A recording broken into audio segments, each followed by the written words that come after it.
Welcome to Samba Samba. Enjoy the video. You start by preparing both computer and device.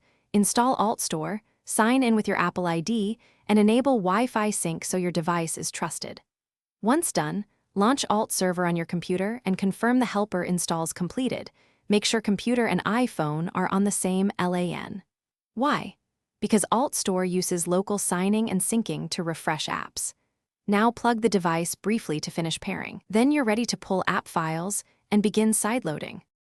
Next, extend beyond 3 apps by changing identifiers and signing strategy. You must use unique bundle ID for every app because Altstore keeps one provisioning per ID. Once you understand that, either rotate multiple Apple ID, one per set of apps, or modify the app's signing identity before installation.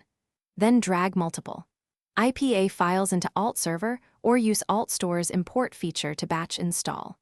This spreads provisioning profiles, so apps won't overwrite each other when refreshed. To finish, keep apps valid by refreshing every 7 days. Alt Server can auto-refresh while on the same network, so run it regularly.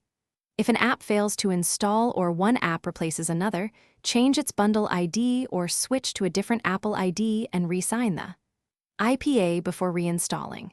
And if things go wrong, restart Alt Server, reconnect the device, and inspect the Alt Server logs for signing errors. This reveals certificate conflicts and helps you pick the exact fix. Thanks for watching. Consider subscribing if we helped you.